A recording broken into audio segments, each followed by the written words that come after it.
Hi అండి, అందరూ ఎలా ఉన్నారు? ఈరోజు మంచి స్నాక్ ఏం చేసుకుందామా అని ఆలోచిస్తూ ఉంటే నాకు ఎగ్ పాకెట్స్ చేద్దామా అనిపించిందండి. అసలు గుడ్డు ఇష్టం లేని వాళ్ళు ఎవరు ఉంటారు చెప్పండి. సో వెళ్ళిపోదాం పదండి. దీనికి కావాల్సింది గోధుమ పిండి, క్యారెట్స్, పచ్చి బఠానీ, బంగాళదుంప, ధనియాల పొడి, కారం, ఉప్పు. సో ముందుగా ఒక ప్యాన్ పెట్టుకుని అందులో కొంచెం నూనె వేసుకుని జీలకర్ర, ఆవాలు వేసుకుని బాగా కలుపుకోండి. అలా కలుపుకున్న తర్వాత అందులోకి సన్నగా కట్ చేసుకున్న క్యారెట్ ముక్కల్ని వేసి కొంచెం కలుపుకోండి.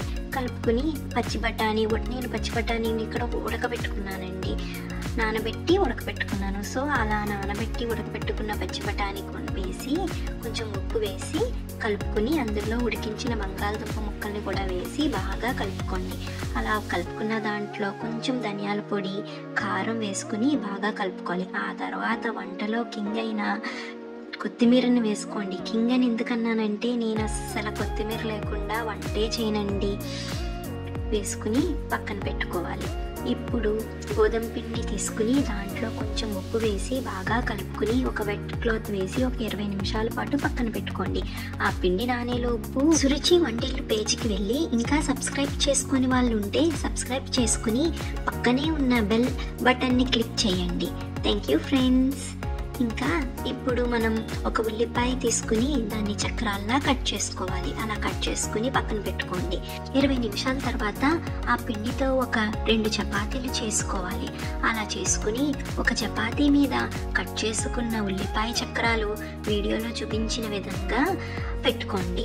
అలా పెట్టుకున్న తర్వాత చక్రాల లోపల మీకు నచ్చిన చీజ్ని వేసుకుని పెట్టుకోండి. నేనైతే ఇక్కడ మొజరెల్లా చీజ్ వేస్తున్నానండి. మీకు ఏది నచ్చితే ఆ చీజ్ని పెట్టుకోండి. లేదంటే మాకు చీజ్ ఇష్టం ఉండదండి, మేము చీజ్ తినమనుకుంటే మీరు చీజ్ని స్కిప్ చేసేయొచ్చండి, ఏం పర్వాలేదు.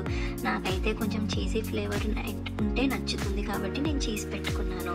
ఆ తర్వాత మనం ముందుగా చేసుకున్న బంగాళదుంప మసాలా పేస్ట్ ఉంది కదా, ఆ మసాలాని ఆ ఉల్లిపాయ రింగ్స్ లోపల పెట్టుకుని ఆ ఎగ్ స్లైసెస్ని కూడా కట్ చేసుకుని బాగా చిన్నగా కట్ చేసుకుని అందులో పెట్టుకోండి. తర్వాత మనం ముందుగా చేసుకున్న 2 చపాతీలు ఉన్నాయి కదా, అందులో ఒక దాని మీద మనం ఉల్లిపాయ ముక్కలు పెట్టుకున్నాం. ఇంకొకటి ఉంటుంది కదండి, దానిపైన పెట్టేసి అంటే మధ్యలో 2 అతుక్కోవడం కోసం నేనైతే వాటర్తో బ్రష్ చేశానండి. మీరు కూడా అలా చేసుకుని ఆ 2 చపాతీని దాని మీద పెట్టేసి ఒక గిన్నె తీసుకుని నేను రౌండ్గా కట్ చేశానండి. మీకు ఏ దాంతో కట్ చేసుకోవాలంటే దాంతో కట్ చేసుకోండి. నేనైతే గిన్నె యూజ్ చేసి కట్ చేశాను.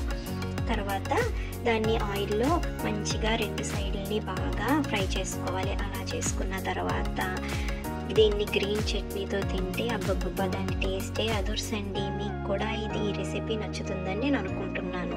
అసలు చీజు, మసాలా, ఎగ్ కాంబినేషనే పిచ్చెక్కిచ్చిందండి. అసలు ఎంత టేస్టీ ఉందంటే మీరు కూడా ట్రై చేసి నాకు కామెంట్ సెక్షన్లో ఎలా వచ్చిందో చెప్పండి.